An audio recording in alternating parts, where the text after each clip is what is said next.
im 1:1. Nochmal auf Leimer und der macht das Tor! Der Österreicher, Leimer mit der Hacke. Und jetzt Olise ist frei durch. Olise sieht rechts. Luis Diaz. Ach, das gibt's doch nicht. Auf Olise, schießt aber direkt. Und da ist das 2:0. Harry Kane mit Kane gegen Nübel. Wer wird der Gewinner sein? Harry Kane läuft an, guckt sich aus und schießt ins linke Eck. 4:0 für die Bayern. Ja, hallo FC Bayern München-Fans. Am Ende war es denn doch ein 5:0 gegen die Schwaben aus Stuttgart, gegen den VfB im 13. Bundesligaspiel. Und der erste Halbzeit konnten die Stuttgarter noch sehr, sehr gut mithalten und war vielleicht sogar noch die bessere Mannschaft in der ersten Halbzeit und konnten sich einige Torchancen herausspielen. Und in der zweiten Halbzeit hat Harry Kane mal wieder zugeschlagen. 10. Dreierpack im 76. Bundesligaspiel, auch für die Bayern sehr, sehr, sehr, sehr wertvoll.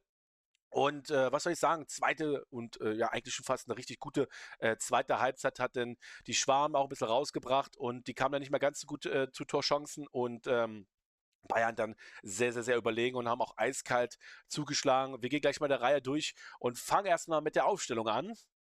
Und zwar die Aufstellung der Bayern in Stuttgart beim Auswärtsspiel. Da gab es einige Veränderungen und zwar Ulbik im Tor. Er setzt Neuer, der sich ein bisschen ausruhen sollte für das Champions League-Spiel am kommenden Dienstag gegen Sporting Lissabon. Wir haben noch einen Wechsel und zwar auf der linken Seite Bischof für Stanisic erstmal reingerückt. Goretzka auf der 6er Position für Pavlovic, der auch noch ein bisschen verletzt aus dem letzten Spiel rausgegangen ist, aus dem Spiel gegen Union Berlin im Pokal unter der Woche. Und Nicklas Jackson vertritt erstmal Harry Kane im Sturm und muss ich sagen, hat in der ersten Halbzeit ganz gut gemacht, einige Chancen gehabt und gut den Ball verteilt, vorne eine ganz gute Nummer gespielt und Bayern ging gut ins Spiel rein und kam zu guten Chancen. Man muss aber auch sagen, dass die Stuttgarter auch sehr, sehr gute Chancen hatten und keineswegs schlechter waren als die Bayern. Ich würde sogar vielleicht sagen, dass die Stuttgarter ein bisschen überlegen waren nach den ersten 45 Minuten und die Statistik sagt es auch,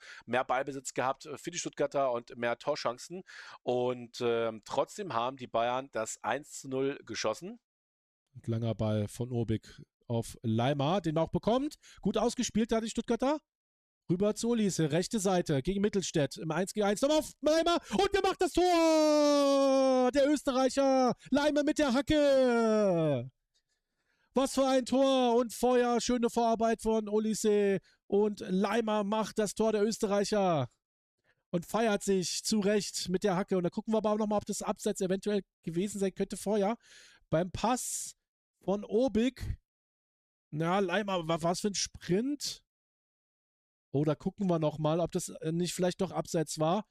Macht aber eine gute Figur, da nimmt den Ball schön an, rausgelegt auf Olise. Und der tunnelt den Mittelstädt und direkt auf Leimer. Und der schön mit der Hacke und tunnelt dort Nübel. Das gibt einen Kasten Bier, würde ich sagen. Und zwar war es Conny Leimer, unser Österreicher, in der 11. Minute. Und zwar eine super schöne Vorarbeit. Obik mit langem Ball nach vorne. Super Annahme von Conny Leimer, der sich drehen kann, frei vom Gegenspieler, schiebt rüber auf die rechte Seite Olise, denn mit einem schönen Tunnel gegen Mittelstädt. Das gibt schon mal einen Kasten Bier. Und dann Conny Leimer zum zweiten auch getunnelt und zwar Nübel im Tor von den Stuttgarter, der später im Laufe der Partie nicht so glücklich aussah, ein paar Futschfinger gehabt und ja, nicht so gut gehalten, würde ich mal sagen. Klar, nicht bei allen 5 Gegentoren schuldig, aber auch da sah er nicht gut aus beim 1:0. Kann passieren, aber Conny Leimer, was für ein Tor mit der Hacke. Schön getunnelt, Nübel im Tor der Stuttgarter. Und ja, 1:0 geht's in die Pause.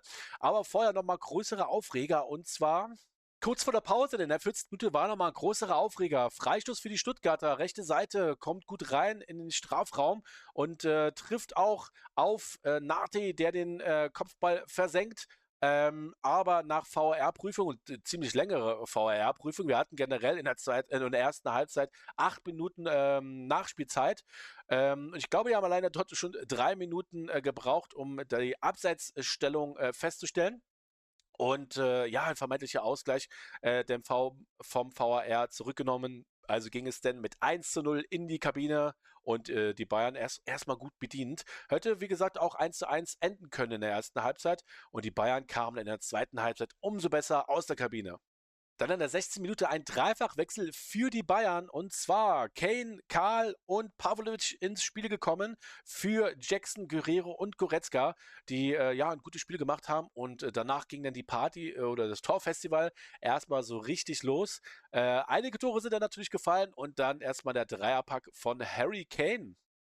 Bayern auf jeden Fall die letzten Minuten wieder ein bisschen besser im Spiel.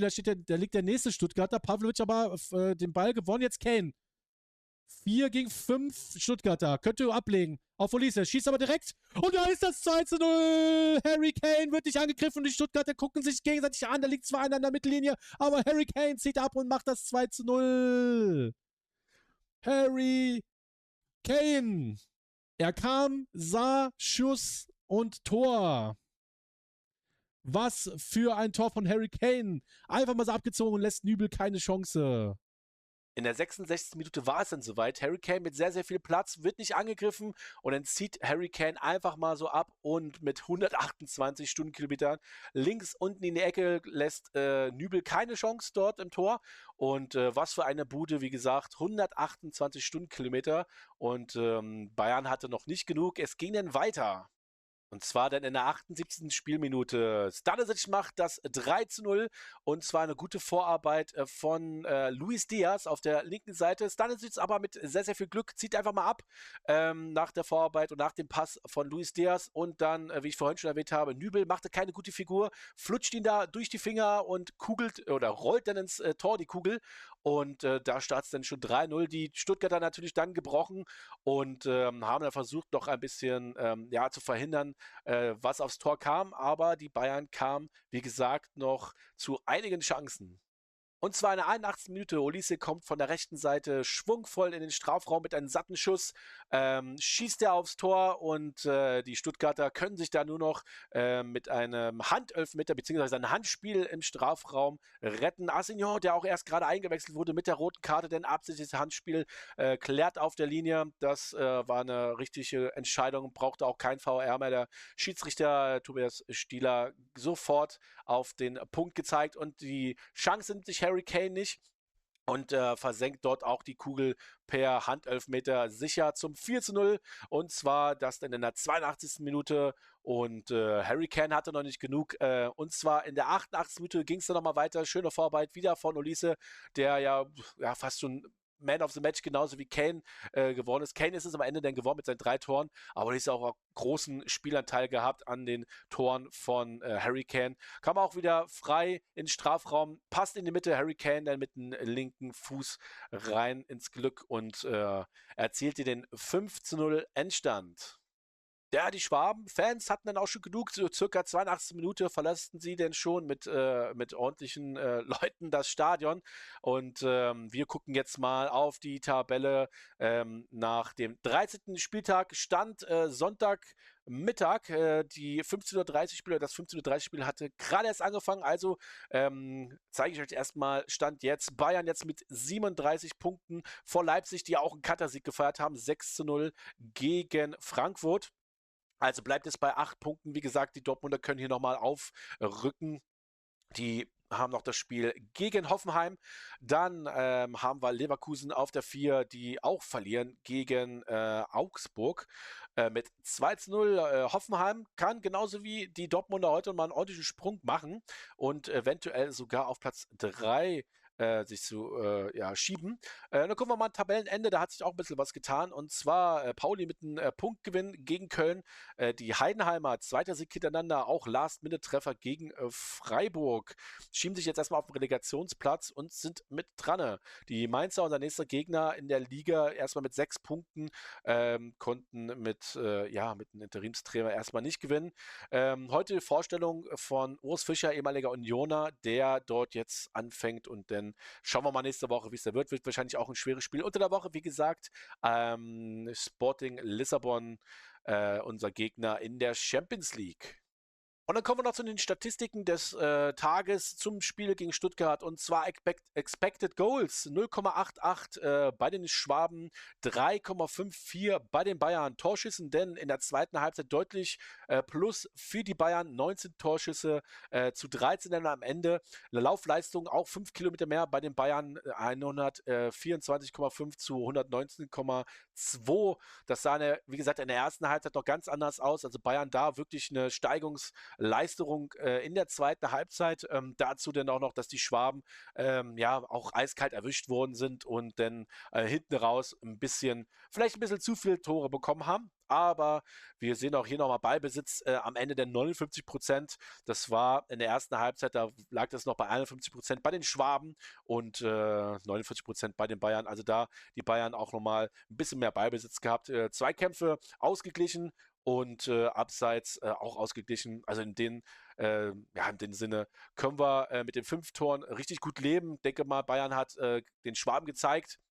Gab auch nochmal im Nachgang Lob von Sebastian Hoeneß, dem Trainer der Schwaben, haben gesagt, Bayern ist momentan das Nonplusultra, nicht nur in der Bundesliga, sondern auch in der Champions League. Guter Vertreter für die für den deutschen Fußball. Und ja, schauen wir mal rein, was uns jetzt nächste Woche erwartet.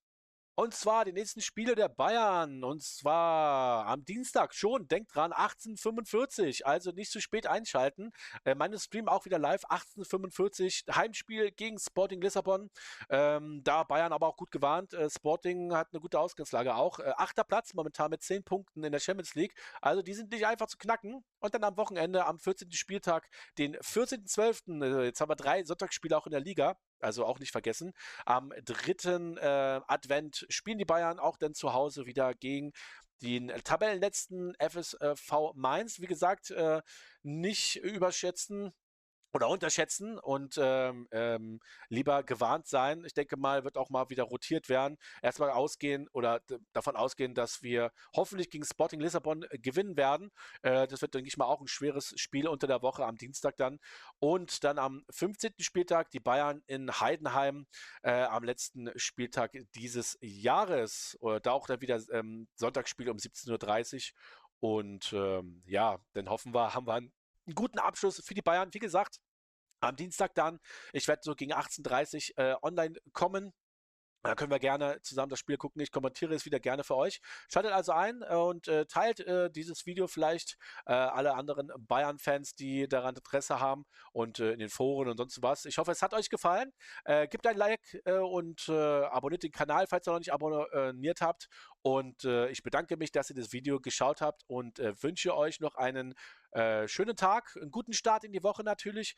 Und wir sehen uns hoffentlich im Livestream. Also bis dann, rot-weiße Grüße gehen raus. Ciao.